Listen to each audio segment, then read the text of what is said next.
Real first place में traditionally back four में game build कर रही थी। वर्नर एंड काई हैवर्स रेडी थे रियल के सेंटर बैक्स को मैन टू मैन प्रेस करने के लिए। एंड जो माउंट था उसकी पोजिशनिंग डीप थी एंड वो कवर कर रहा था रियल के पिवट कासेमीरो को।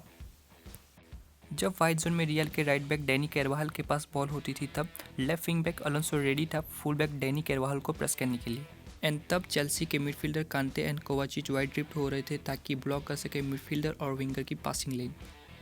ओपन प्ले में टोनी क्रूज मिडफील्ड से ड्रॉप इन करके as a third centre back के रोल में खेल रहा था एंड जो रियल के फुल बैक थे वो हाई पुश कर रहे थे। सो इस तरह से रियल बैक थ्री में गेम बिल्ड कर रही थी। चेल्सी के फ्रंट टू रियल के सेंटर बैक्स को मैन टू मैन प्रेस कर रहे थे। क्रूज के as a third centre back के रोल में खेलने की वजह से सेंटर बैक्स के पास वाइड में एक एक्स्ट्रा पासिंग आउटलेट था टोनी क्रूज के रूप में। माउंट की पोजिशनिंग सेंट्रल थी एंड वो बस मार्क कर रहा था डिफेंसिव मिडफील्डर कासेमीरो को।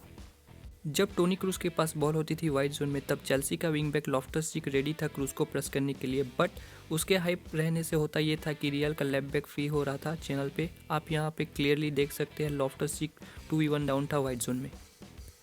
क्योंकि चेल्सी के पिवट कांते और कोवाचिच डीप ऑपरेट कर रहे थे एंड माउंट मार्क कर रहा था डिफेंसिव मिडफील्डर कासेमीरो को।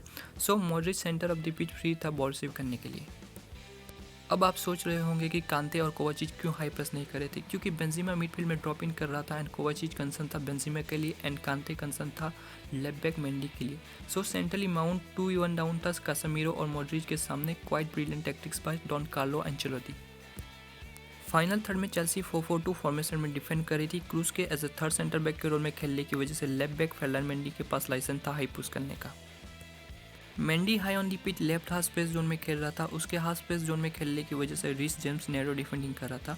विनीसियस जूनियर के पास स्पेस थी चैनल में एंड विनीसियस जूनियर के पास स्पेस मतलब वो फाड़ देगा। Chelsea as usual back three में गेम बिल्ड कर रही थी। Right wide back Reece James lopsided wide back था एंड उसकी पोजिशनिंग थोड़ी सी हाई एंड वाइड थी। रियल मैड्रिड फर्स्ट प्लेस में चेल्सी को फ्रंट थ्री के साथ प्रेस कर रही थी। ओनली बेंजिमा था जो डेडिकेटली प्रेस कर रहा था चेल्सी के बैक लाइन को एंड जो विनीसियस जूनियर एंड मॉड्रिच थे वो डीप रह रहे थे। रियल मैड्रिड के फ्रंट थ्री सेंट्रल और नैरो थे एंड वो कवर कर रहे थे मिडफील्ड की पासिंग एंगल को। सो चेल्सी फोर्स हो रही थी वाइड से गेम बिल्ड करने के लिए। एक बार वाइड जोन में बॉल एक्टिव हो जाने के बाद रियल के फ्रंट थ्री वाइड ड्रिफ्ट हो रहे थे। चेल्सी यूज़ कर रही थी डबल पिवट जो थे कांते और कोवाचिच। वाइड बैक रूडिगर के पास बॉल होती थी तब क्रूज और मॉड्रिच कवर कर रहे थे चेल्सी के पिवट कांते और कोवाचिच को। चेल्सी का विंग बैक लॉफ्टस-चीक फर्स्ट प्लेस में जब चेल्सी गेम बिल्ड कर रही थी तब मिडफील्ड में इन्वर्ट होकर खेल रहा था। रियल के midfielder Kroos and Fede Valverde high and wide थे। So inverted wing back Loftus Cheek freely ball receive कर रहा था सेंट्रली। इस सिचुएशन के साथ डील करने के लिए रियल के winger Vinicius junior and Modric deep operate कर रहे थे एंड मार्क कर रहे थे चेल्सी के पिवट कांते और कोवाचिच को जब वाइड जोन में बॉल एक्टिव होती थी।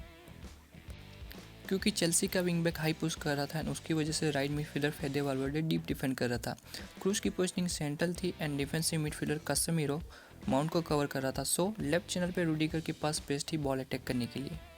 रियल मैड्रिड ओपन प्ले में 5-1-3-1 फॉर्मेशन में डिफेंड कर रही थी। रियल के both winger Vinicius junior and Modric midfield में ड्रॉप इन कर रहे थे। जब चेल्सी के वाइट बैक के पास बॉल होती थी तो विनीसियस जूनियर रेडी था वाइट बैक को प्रेस करने के लिए। चेल्सी का wing back Loftus Cheek inverted wing back था। उसकी पोजिशनिंग सेंट्रल थी लेफ्ट विंग बैक अलोंसो के मुकाबले।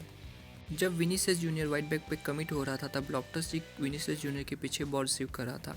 अब इस सिचुएशन में जब फर्लैंड मेंडी विंग बैक को प्रेस करने के लिए आगे जा रहा था तब left midfielder फेडे Valverde back line में ड्रॉप कर रहा था ताकि रियल का जो शेप है वो मेंटेन रख सके। जब चेल्सी फर्स्ट प्लेस में गेम बिल्ड कर रही थी तब मेसन माउंट मिडफील्ड में ड्रॉप इन कर रहा था ताकि मिडफील्ड को ओवरलोड कर पाए। बट वहाँ पे कासेमीरो एक्टिव हो रहा था एंड वो high on the pitch track back कर रहा था मेसन माउंट को। बट कासेमीरो मेसन माउंट को अच्छे से ट्रैक बैक नहीं कर पा रहा था क्योंकि mason mount left half space से अटैक कर रहा था एंड कासेमीरो की पोजिशनिंग सेंट्रल थी। सो मेसन माउंट फ्री था लेफ्ट हाफ स्पेस जोन में क्योंकि क्रूज एंड कासेमीरो सेंट्रल थे एंड लेफ्ट मिडफील्डर कवर कर रहा था लेफ्ट विंग बैक अलोंसो को। एंड जब चेल्सी ट्रांजिशन में होती थी तब फेडे वाल्वर्डे 2v1 डाउन था अगेंस्ट माउंट एंड अलोंसो के सामने।